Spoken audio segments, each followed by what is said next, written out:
Hey, what's up, guys? Tuki here. I'm back again with another episode of my California Golden Seals Draft to Glory Franchise Mode series. It's a mouthful of a title, but it's good to be back. I'm glad to have you here. Before we get down to business in what is, in a way, somewhat of a new era as a lot has changed with the team, let's get to your comments. First up, the Dabbing Taco. Good vid. I agree. The last episode was great.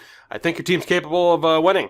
Just maybe get another prospect. Well, it is Draft to Glory. We're going to First Law. And you ruined it. A good comments down the drain. You were the chosen one! It's time for Tuki's Geography Lesson of the Week. Make this a thing. I don't see how I could possibly make this a regular... Reno, Nevada. Nevada. Reno, Nevada is west of Los Angeles, California.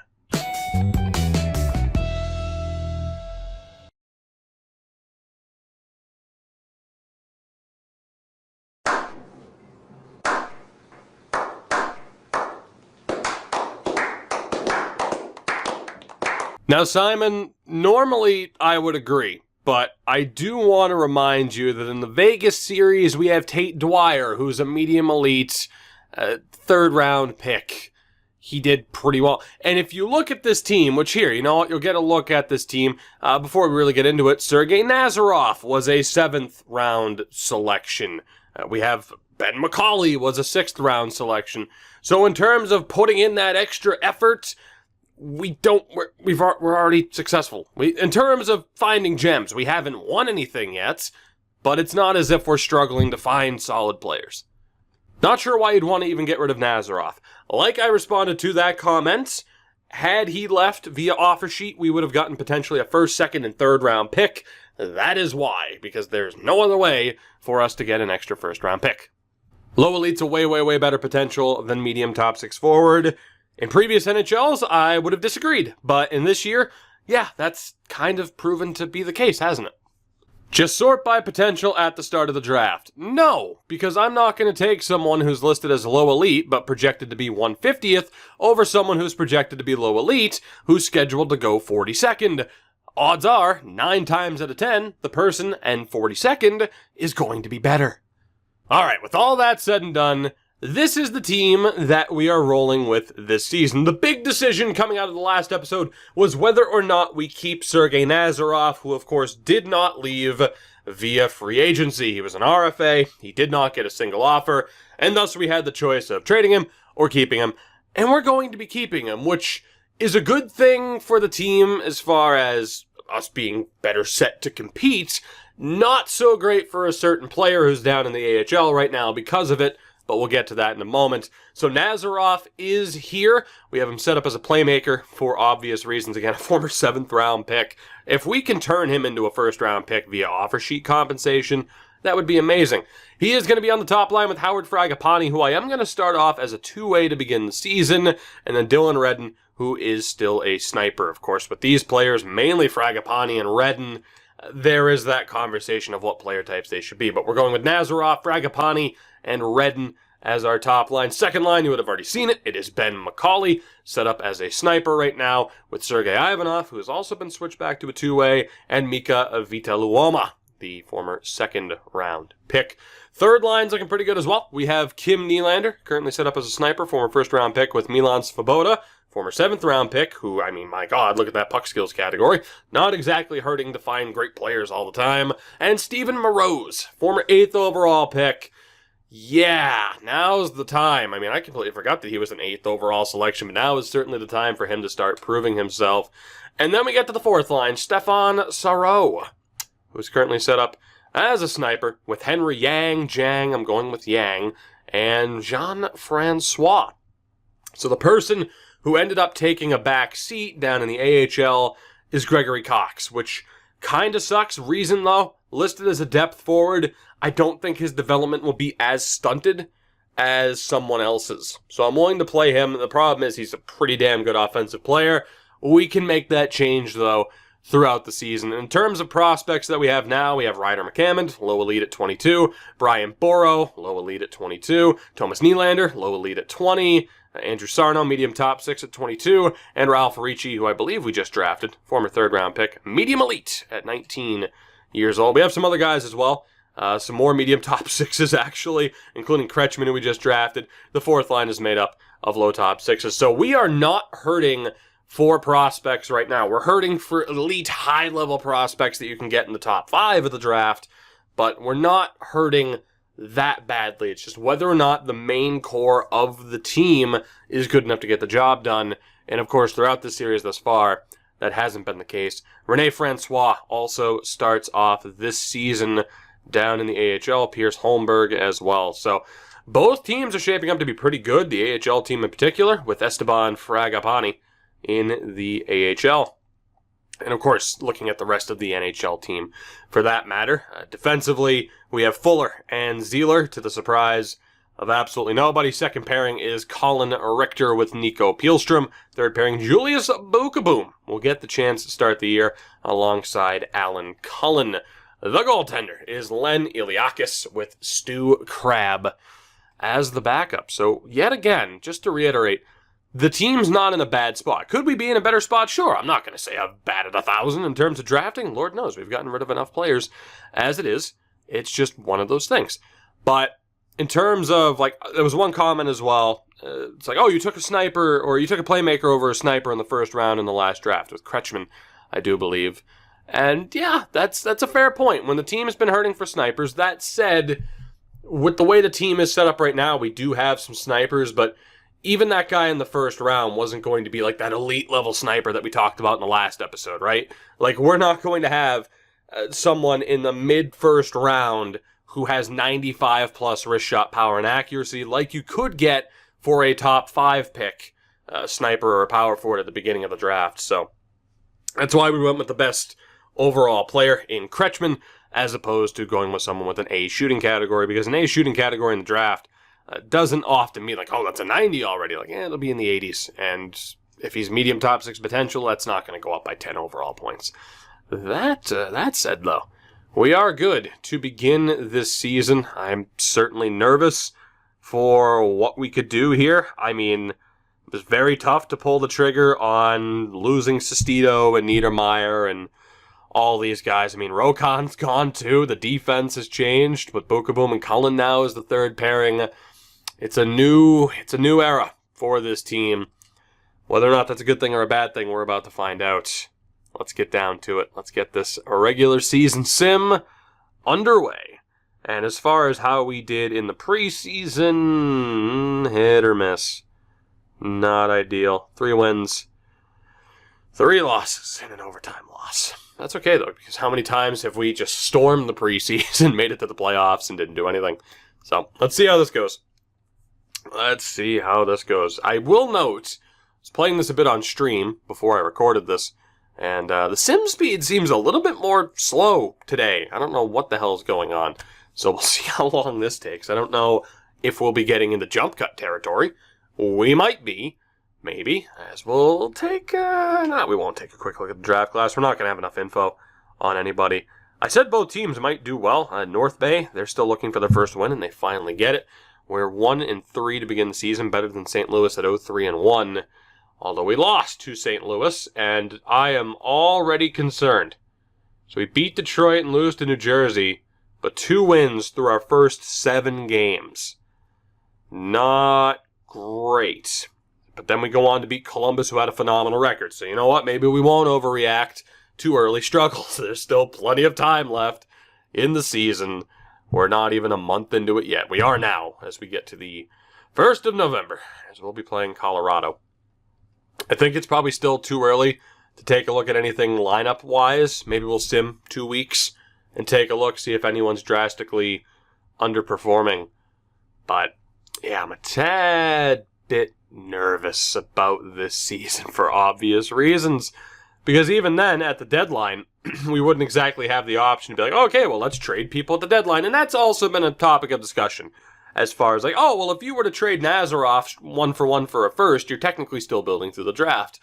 And that's true, but I still don't want to do that, ideally. I kind of want to leave it to just our 7 picks. It is supposed to be a challenge series, after all.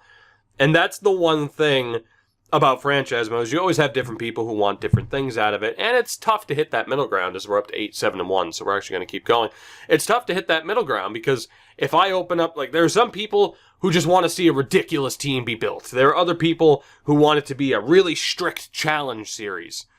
And it's tough to, walk the fine line of that. The point of this series is supposed to be a challenge series. We haven't exactly had a crazy rebuilding Hockeytown-esque series where it's just like, okay, I have full power to just sit here and cheese the AI and build a super team, which is what we did in that series. We're kind of, I was going to say creaking. We're not creaking. We're not a door. We're kind of drifting slowly towards that. At least we're getting close to it with the Vegas series, although it's not anywhere near to the same level, even with some of the moves we've made in that series.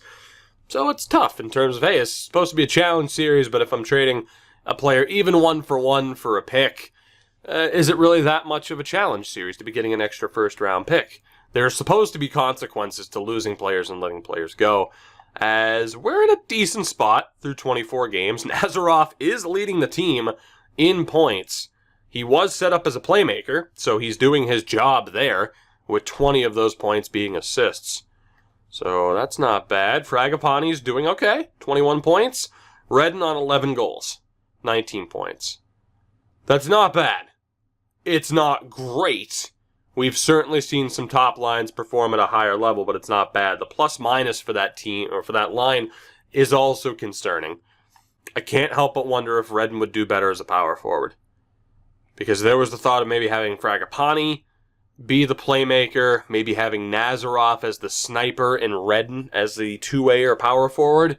But, Redden has the highest offensive awareness out of the group, hence why I left him as a sniper. We'll give it a little bit more time, but that top line is definitely versatile in terms of what could be changed.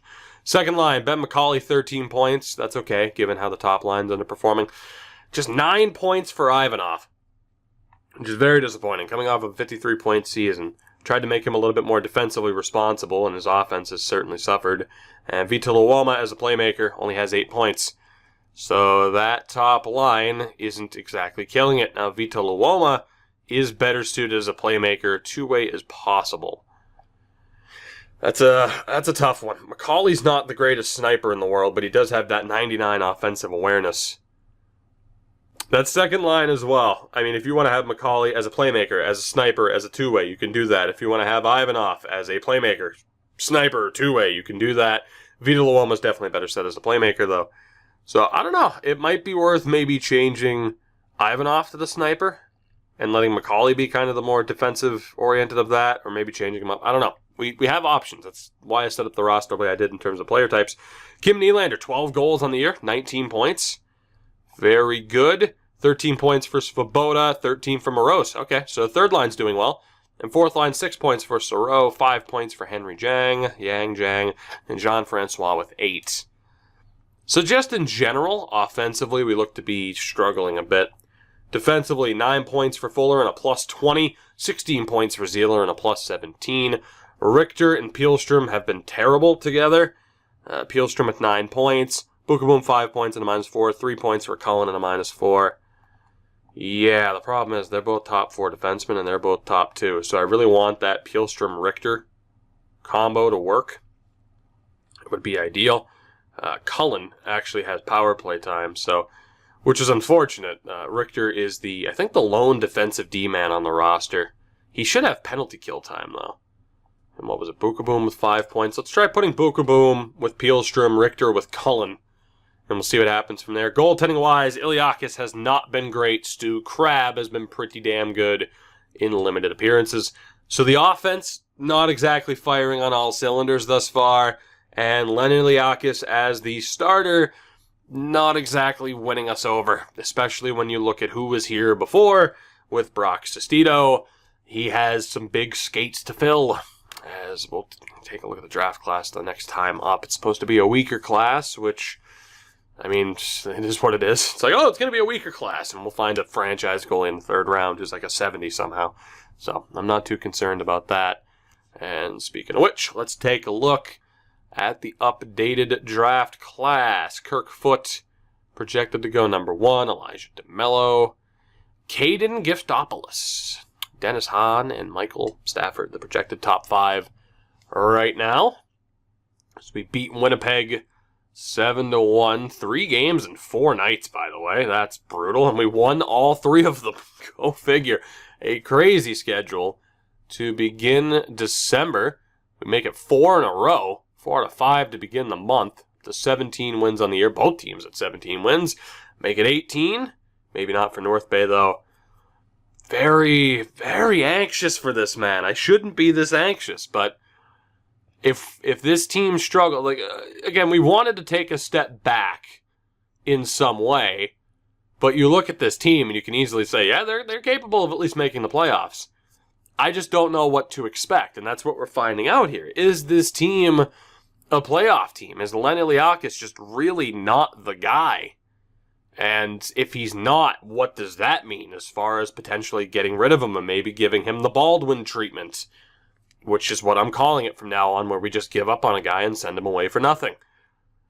A lot of different possibilities stemming out of how this episode goes. This is one of the biggest episodes in this series, probably the biggest episode since the Cup final, where we need to see where we are right now. It's 2032.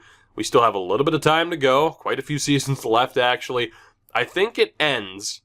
So let's see. If we begin in 18-19, I think it ends in the 42 season? At the end of the 42 season or the 43 season? So we still have a while to go. But obviously, if you're talking about drafting 18-year-olds and getting them to their peak potential, there isn't as much time left as you would think. So we're at 21-13-3. As of January 1st, we are in second place in the Pacific. Edmonton not exactly running away with it. Fragapani now leading this team in points, nearly a point a game pace. Well, that's good. Ivanov doing very well as or Nazarov, not Ivanov. Nazarov doing quite well as a playmaker. 3 goals, 33 assists. That's the issue. He's an amazing playmaker, but even as a sniper, he could do well. Fragapani, 14 goals, 22 assists. And Dylan Redden up to 21 goals. So I think we're still doing okay. Fragapani's producing as a two-way. Like I said, the debate was there of having, sniper, playmaker, power forward, or two-way for Redden. But Redden is up to 21 goals as well. So he's looking okay. He's on pace to hit 40, which would be great for us. Second line, Ben McCauley, 26 points. Good. Happy with that right now. 19 points for Ivanov. Not exactly thriving in that two-way role, even though that's exactly what he is. And Vita Luoma only has 12 points. Okay, well, I think we have our first potential change here with Vita Luoma. He is just not clicking. McCauley and Ivanov are doing all right, but Vita Luoma is not clicking. Nylander, 30 points. Great work thus far. He is a second-line player as well. We could look to bump him up. Svoboda, 6 goals, 16 assists, and then 13 goals, 9 assists for Moroz as a power forward. But I think, so McCauley was the sniper on that line. I would kind of like to have another playmaker on that line, which would mean Svoboda, who's doing quite well. Maybe call up Svoboda. Let me see what this would look like. Can Vita Luoma play center? No, Moroz can't really play center either.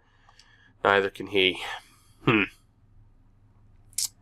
Maybe it would just be worth swapping Moroz. I mean, again, in terms of a player-type balance, it's worked in some series. It hasn't in others. If you look back to the Ottawa series, it worked pretty well with the playmaker, sniper, two-way, or power forward setup. Doesn't always seem to work, though. Case in point where someone like Vita Luoma, 90 offensive awareness, 94 passing, he should be putting up assists. He hasn't. So it doesn't always work. At the end of the day, there are guidelines, there are suggestions, tips, and tricks that you can hand out for franchise mode, but at the end of the day, it's RNG. It's random number generation, for those who didn't know what that stood for. It's a toss-up. That's what it is. It's a coin flip on every little thing you could think of. But Nylander, Svoboda, and Moroz have done well. Soro with 13 points, 9 for Yang, and the 14 for Francois. So it's not too bad, but I do want to check how is Gregory Cox doing? He is tearing the AHL apart. He's too good. He's too good for that league. Way too good for that league. Right. At least we have that option in our back pocket right now. McCauley's proven to be a better playmaker. It's just really weird to me. He'd also be a great defensive, great two-way forward, but with that 99 offensive awareness, that's why I kind of want to get him a little bit more involved. I could change him to a playmaker. Bump up Nylander. Might not be the worst idea. So maybe we switch McCauley to a playmaker. He's putting up he's putting up assists as a sniper, but maybe we switch him over to a playmaker, have Ivanov still as a two-way, Nylander as the sniper of the line. And then down here, the one issue is that no one can really play center. It's the one issue. We could change Moroz to an outright sniper. Could change him to an outright sniper against Svoboda. Has that stupidly good passing, though. Vita Luoma, I don't know. I don't know, man. I don't exactly want to get into changing it. You know what I'm going to do? I'm going to make that quick change. Jean-Francois is going to get the opportunity here. Vita Luoma doesn't have power play time. Nylander does, which could explain the point totals, actually. But still, 12 points is a bit low. I'm just going to try that for now. Why not? At least we explored some other options. That way you can kind of know my train of thought of what I was potentially going to switch to. But for now, let's just make that quick change and see what happens. I mean, the worst that happens, though, is we continue to just kind of... I mean, we're still on a good roll. Worst that happens is Francois doesn't do much in that role. And we look to change up some player types next time out, perhaps, just to try and keep that balance. We don't necessarily need that balance, because who the hell knows. But if we wanted to, we'd have to change up player types. Otherwise, we could just put players where they belong. I almost didn't want to break up the third line, though. Like, the fourth line was doing okay, but I'd rather break them up than that third line that was actually doing quite well, given the time that they had. And, of course, Nylander being in the...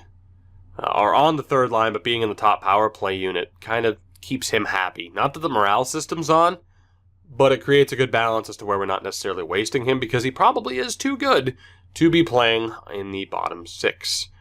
But regardless, as we approach the final, what would that be? The final 19 days or so of the month. 26 wins, 23 for North Bay. They're going to have a harder time making the playoffs than I would have hoped. We have lost 3 in a row. Let's go ahead and sim the final 2 games here. Florida and Pittsburgh in what would have been the All-Star break on the 25th. And we'll see what we're looking like here. So Florida with a losing record, we get the win. Pittsburgh with a slight winning record. Actually, they're 500 to be exact. And we lose. So 27, 18, and 4 as of February 1st. Are we still in second? We are. But unfortunately, Edmonton has gained a lot of ground in the meantime, thanks to overtime losses. Fragapani, still nearly on a point-per-game pace. How has Francois done? 10 goals, 7 assists. It's not too bad, but it's not a long-term solution. Vita Luoma as well, still only 15 points. Right. So how are we going to do this? So Francois, 17 points, the 11 points for Yang, and the 14 points for Saros. So they're doing okay as fourth-liners. 25 points for... Moroz, Svoboda doing quite well with 27 points, and then Kim Nylander's killing it. He needs to be in the top 6. He needs that extra ice time. So I think what we'll do, and again, Ivanov's not exactly killing it either. I think we'll make that quick switch of Nylander and Vita Luoma. The one concern with that, of course, is that nobody now on that third line is that great of a center, and we really don't have anybody that can replace. Then again, Svoboda's not that great of a center to begin with, though. So, how much does that really matter? Who has the better shot? Then again, he's set up as a sniper. So, we'll go Nazarov, Fragapani, Redden, McCauley, Ivanov, Nylander, Moroz, Svoboda, Vita Luoma. And we'll see how that works out. Oh, God, excuse me. Top pairing is looking okay. Second pairing in terms of plus-minus, not exactly killing it. And Colin Richter is having a brutal season. Just brutal. So I think what we'll do is we'll try Cullen with Pielstrom, and we'll have Richter and Bukaboom. Bukaboom should have the better shot, and he does. And we'll try that. Fuller and Zeeler, plus-minus is exactly as high as it's been in the past, so maybe we could look to break them up. Iliakis is not where we need him to be. He just isn't. And in terms of the options, I mean, if we tried to send him down, that's not going to work. We could scratch him and let Stu Crabbe have an extended run as a starter. That's not out of the question. But obviously, unless Iliakis starts to turn it around, there are going to be doubts about him if we were to make the playoffs as to whether or not he's the guy. I have no idea how the hell we ended up over on settings there. Let's go to the calendar. So, it's a lot of uncertainty. That's the name of the episode. Probably not literally, or maybe it is if I remember to make it that. A lot of uncertainty surrounding so many different aspects, so many different players. It's so interesting to me that Nazarov is killing it like he is, which I guess I'm not that surprised. But he's an RFA again at the end of the year, I do believe. So that'll open up that question as to whether or not we continue to play that dance and potentially just let him go to free agency and see if he comes back. And as we continue on through February here, win-loss, win-loss. Can we beat San Jose here? No, we cannot. 29, 22, and 4. Needless to say, we're losing way too much ground on Edmonton, and at best we're fighting for the second spot in the division. If we lose to Carolina here, I'm going to pull the panic switch. Pull the panic switch. Flip the panic switch. Pull the panic curtain. Yeah. It's a great episode here, isn't it already? It's great. It's great. We lost to Winnipeg. Can we beat Calgary? I told you the Sim's taking a long time today for some reason. We beat Calgary, lose to Philly, but pity points are very helpful. Can we beat New Jersey? They only have 22 wins on the year. This should be a W. Please. It's another loss, but at least we get a point out of it. A week until the deadline, not as if that's a date that matters to us. Another loss, but another pity point. Holy hell, this has been a bad month for us. We have 4 wins all month. Come on, guys. You need to string it together here against Nashville and against the Islanders. We need wins. There we go. We beat the Preds, 32, 22, and 8. Can we beat the 40-win Islanders? Probably not.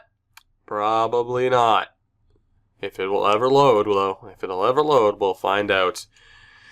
4-3 loss. Okay, so 32, 23, and 8 on the year. Right, we are down into a wild card spot as Calgary have jumped us by 6 points. Cool. What's the biggest issue? We're going to look at goaltending first. What is the biggest issue? It might be the fact that Len Iliakis is only playing to a league average level and Stu Crabbe's fallen down too. Our goaltending has not been reliable by any stretch of the imagination. Fuller and Zeeler, Fuller 17 points and a plus 21, Zeeler 29 points and a plus 15. Cullen with 10 points, he's a minus 1. 16 points for Pilstrom, he's a minus 4. Richter has been brutal.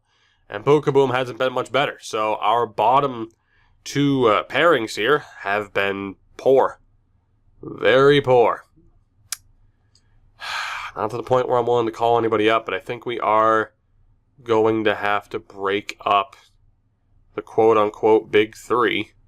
So Fuller, Zeeler, and Pielstrom will all get their own pairings. I think we're still going to keep Zeeler on the top pairing.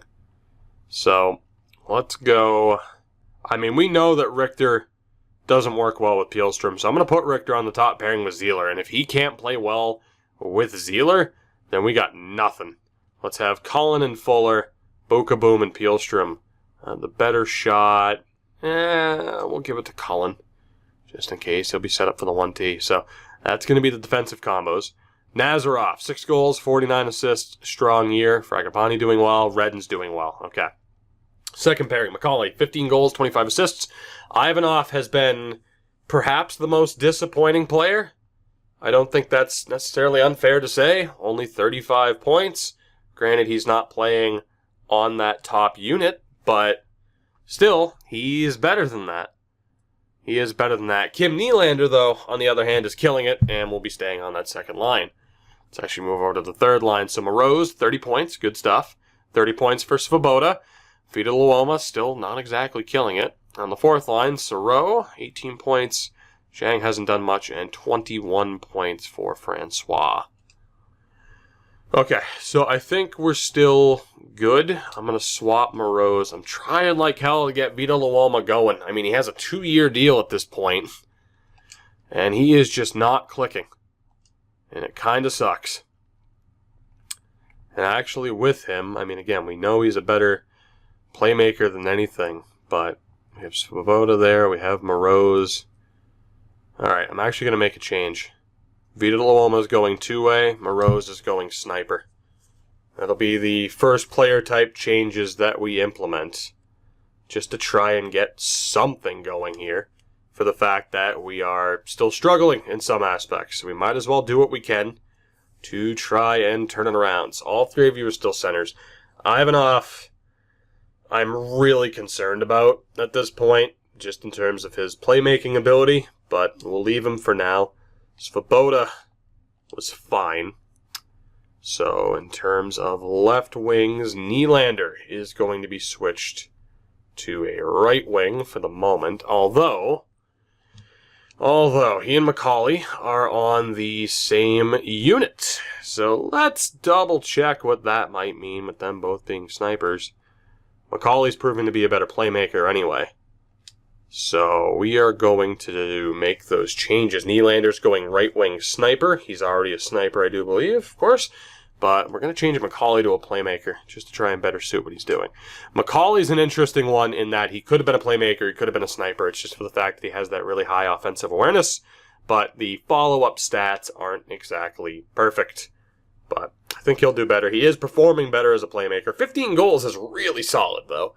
So hopefully, changing him to a playmaker doesn't suddenly mean that his scoring ability completely falls off the face of the earth. And hopefully he continues to just be as well as he has been. But obviously the main goal for him now is, hey, maybe feed the puck over to Nylander a little bit more.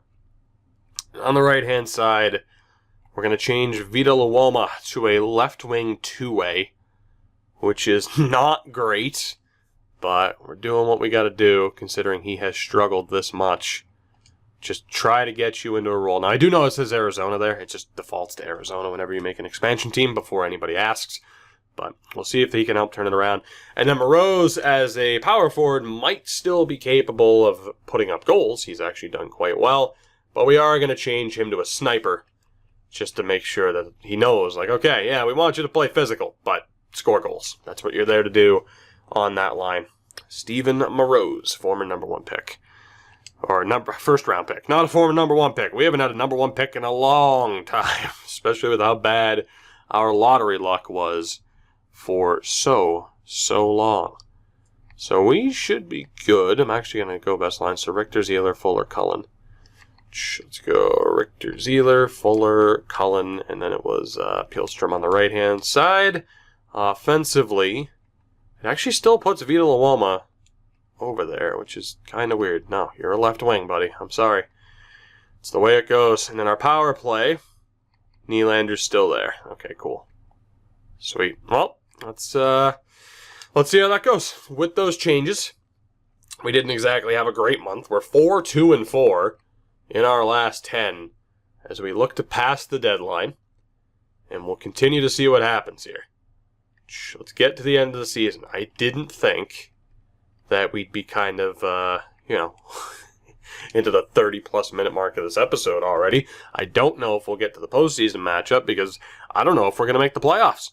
If we continue to struggle here, we might not. So whatever this episode brings is what it brings. That's all I can tell you right now.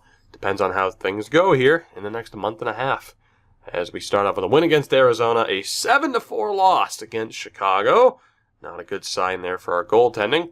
4-1 win over the Ducks, 4-1 win over the Blues. We've won 3 out of 4 to start the month. And now we're right back down to 3-3. Great. We beat Columbus, 36 wins on the season. Big game against Edmonton, who were not that far behind thanks to OTLs. Let's take a look one more time at the draft class here, as it'll be a little bit updated. So, yeah, no franchise level guys, not as if we cared, but Edmonton, it's a 3-2 win. We still have life here. Again, as long as we can lose games in overtime, which we really haven't done, we are playing 500 hockey, or just ever so slightly above. Yeah, we have 5 wins and 4 losses to begin the month. Not great. We need a better stretch than that. Literally 5-5. We are back into third place. 5 points back of Calgary. 8 points back of Edmonton with 10 games to go. Lineup-wise, God, we got a big game coming up against Montreal, too, who are surging 8-1-1 in their last 10. So Nazarov's doing great. Fragapani's doing well. Redden's doing well. McCauley's been solid. Ivanov is getting the assists up there. Nylander's scored 31 goals. Vita Luoma is turning it around a little bit. Okay. 8 goals, 25 assists. Maybe as a two-way, he's found his rhythm. 34 points for Svoboda and 24 goals for Steven Moroz. Not bad. Fourth line, Saros has hit that 20-point mark as a fourth liner, so I'm happy with that. Only 14 points for Yang, a little bit disappointed, but he has time. And 24 points for Jean-Francois. Okay. So aside from Henry Yang being a little bit disappointing, but he is the youngest member of the team, defensively, Colin Richter, what am I going to do with you? Zeeler's still doing well. Fuller's doing well. Cullen's okay.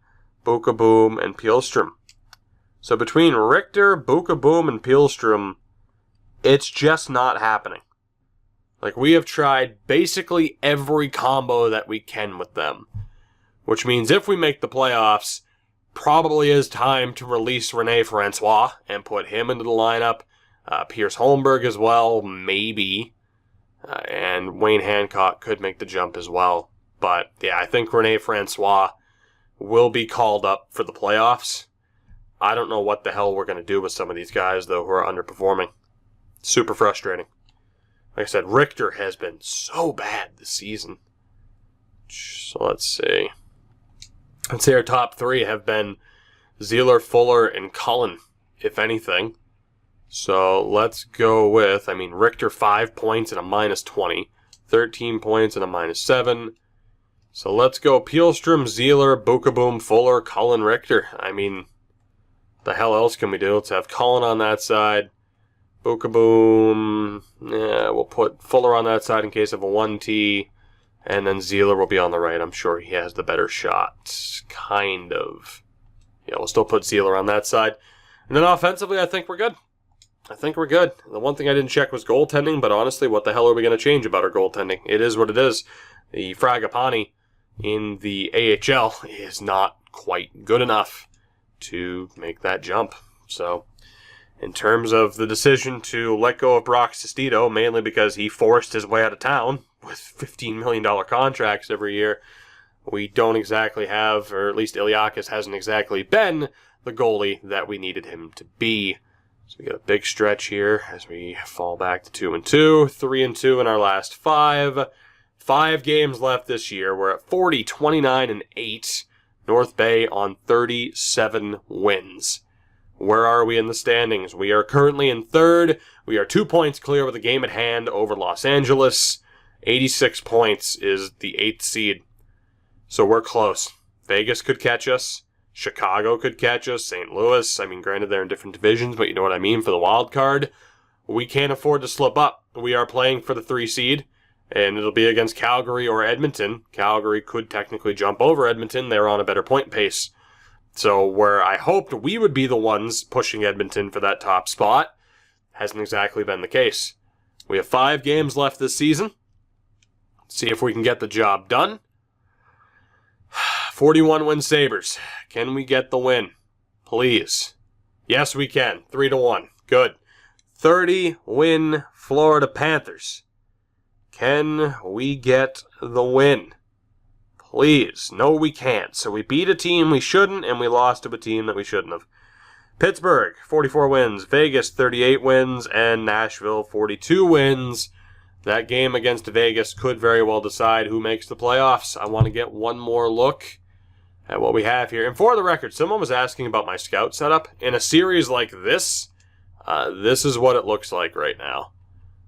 At the moment. So we have 3 WHL scouts, 2 OHL scouts, 2 Qs, 2 USA West, 2 USA Central, 2 USA East, and then 1 in each EuroLeague. So you could decide what's more important, USA, having an extra there, or in the European leagues. That's the current setup at the moment. For those who are wondering, we're on 90 points. Los Angeles is right there. 88 points we could easily miss. We need points in these last 3 games. I was really hoping it wouldn't be coming down to the wire, yet here we are. There is still a very realistic possibility of us missing the playoffs. Pittsburgh, 44 wins. Can we get the win? We cannot, and this game against Vegas might as well be a playoff game. It might as well be a playoff game. As it stands, we are down as the 4th seed. Los Angeles has jumped us, although we have a game at hand. Minnesota is 1 point away from jumping into this spot. Granted, we have more wins, so we have the tiebreaker. We can't lose these last 2 games. We might have let the 2 seed slip away. The 3 seed in the division has slipped away. We could be a wild card team, or we could outright miss the playoffs. We need to win right here against Vegas. They're not a playoff team. They fell off the pace. Los Angeles is who jumped us. This might be it. You want to talk about, is this a playoff episode? This is it right here.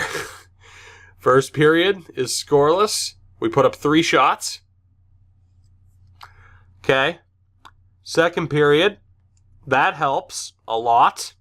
Lokhtianov gets the opening goal. Redden, Nylander, and Moroz. We're up 3-1. Let's just hit the button here. Third period, 5-1 final. Vita Luoma and Ivanov. And we have life heading into this final game, Game 82, against Nashville. We desperately need to win this.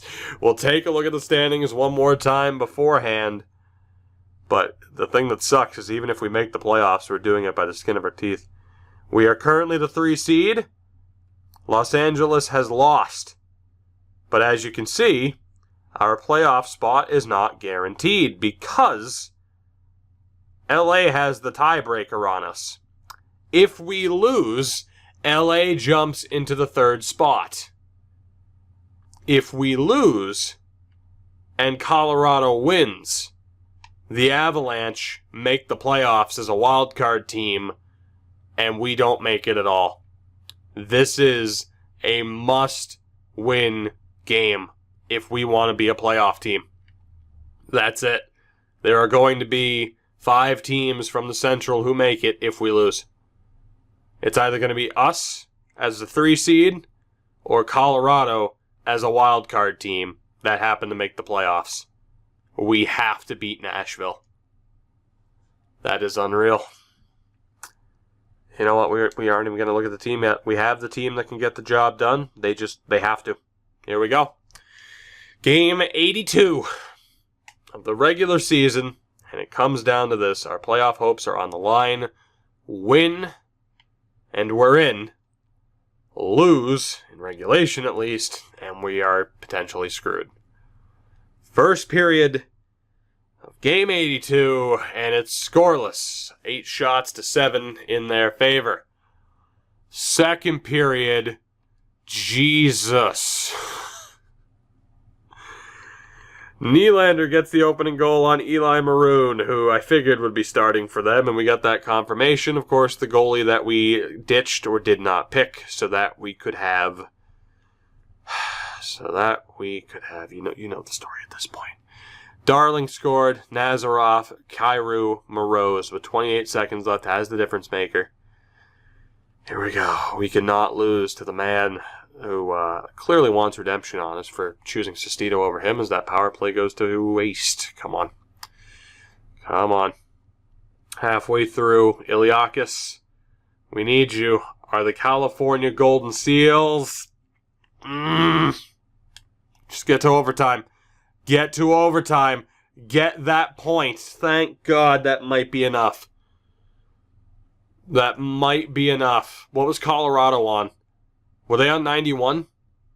I think, or were they 2 points back? Regardless, for the love of God, just please. They have a 100 goalie rating, by the way. You know what? I'm not going to go coach mode. Screw it. We need to win. We need to win. That's what it comes down to. We're going to overtime. It'll be 3-on-3, of course. Granted, it's 5 minutes, so we'll see how this goes. Goddamn.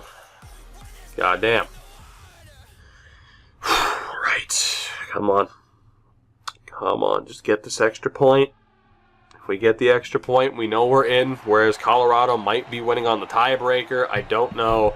Fragapane takes the draw against Kyrou and loses it. Here's Muller. Now Kyrou for the Preds.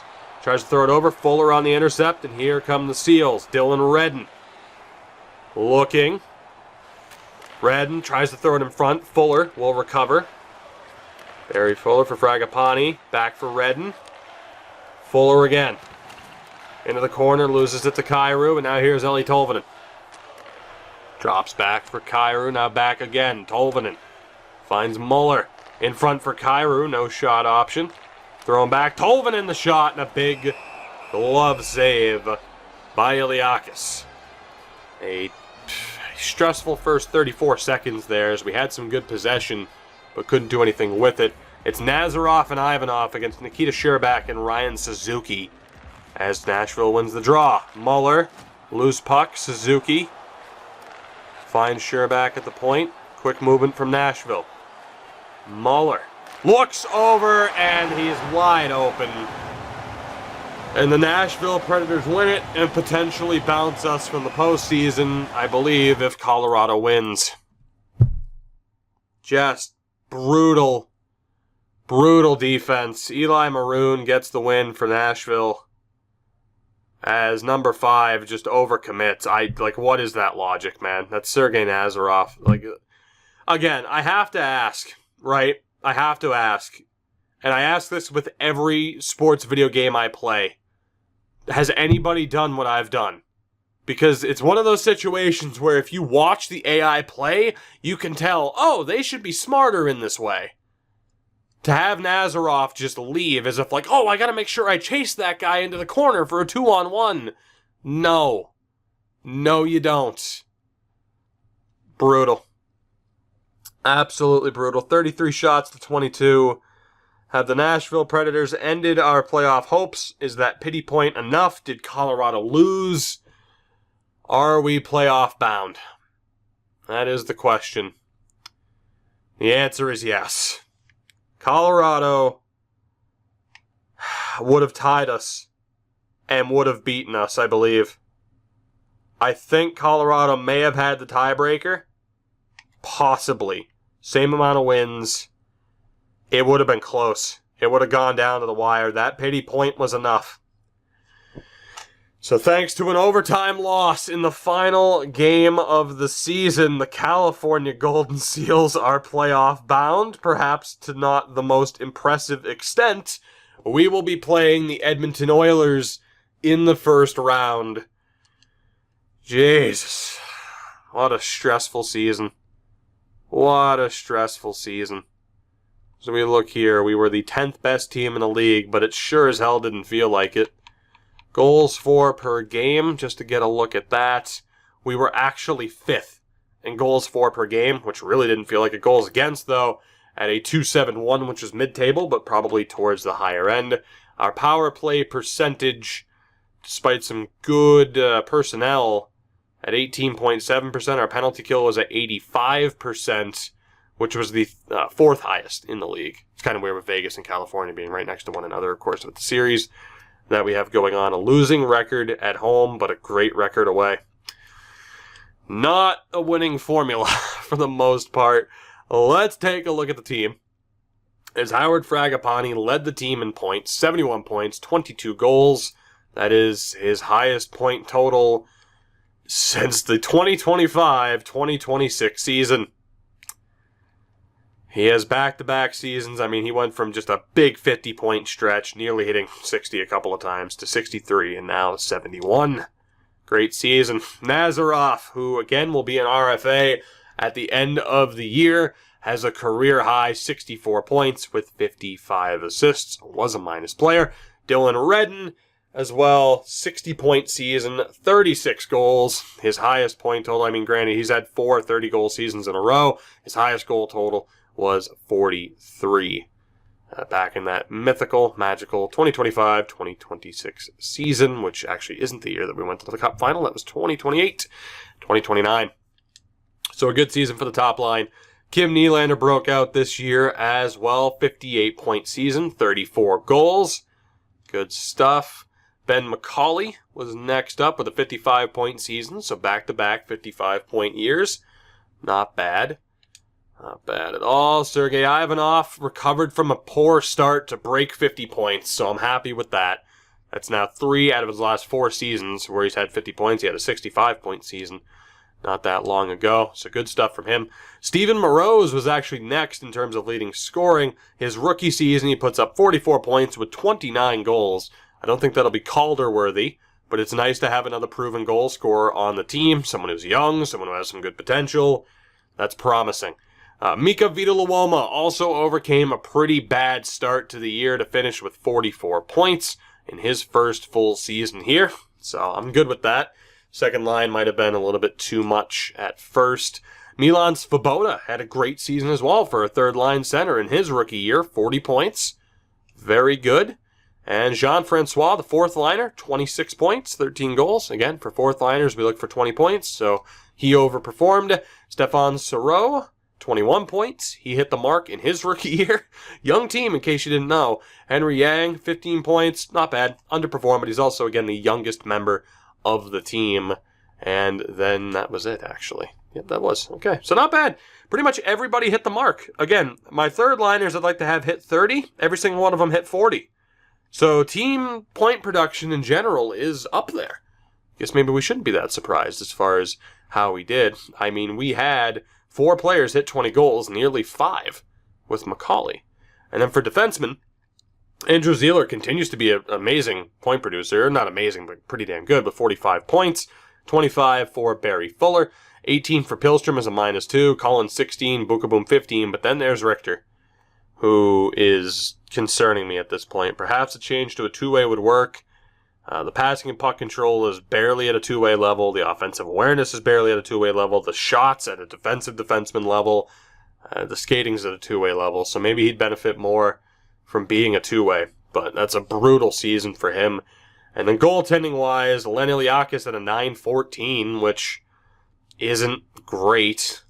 And then you had Stu Crabb as well at a .920, but he didn't exactly, set the world on fire as a backup to the point where we could trust him as a starter in the series. It has to be Len Iliakis' net to begin things. It's just how long of a leash does he have as we get a look here. So a lot of these guys are backup goalies at this point. The first starter with a really good save percentage is Soderstrom at a .925.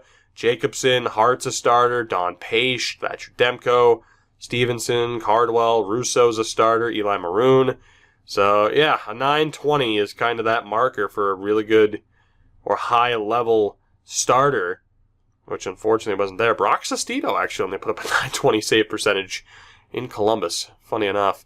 In terms of all skaters, before we look at the rookie race, McDavid led the way.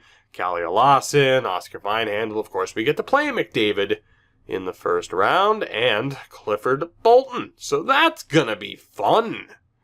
So much fun. So you get to look 250 goal scorers, Aiden Meach and Kalle Lawson, who have both been absolutely ridiculous. And for the rookies, it's probably going to be Pascal Gosselin as the leading point getter, but man, Steven Moroz was right there. Vita Luoma was up there as well. Svoboda too. So it wasn't all that bad. But with that, I think that pretty much covers everything. Let's get the confirmation. We already know it's the case. It will be Edmonton in the first round, which is going to be a very, very tough matchup. And of course, you also have the argument as far as AHL players are concerned, whether or not we give Richter a chance, how long of a leash does he have? Gregory Cox, of course, those are his playoff numbers, I think. But as far as regular season, he dominated the AHL. 31 goals. He's good to go if we need him. Same thing for Rene Francois, who could be called up for Richter. 62 points as a defenseman in the AHL. That'll do it for this one. Intrigued to see what you guys think as far as how this episode went down with the player types, the line decisions, and what happens from there, what you think the team should look like heading into the playoffs.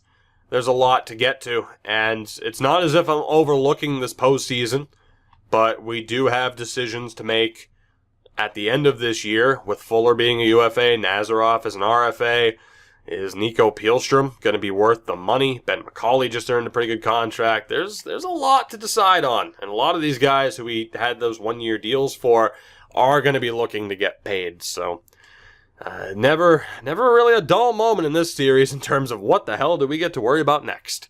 We're done here for now, though. I thank you guys for watching. You know the deal. If you want to make sure that YouTube actually tells you when the hell I upload, leave a like, subscribe, notification bell, and this and that, and this and that, and all the things in the description. Check those out, and I will see you in the next one.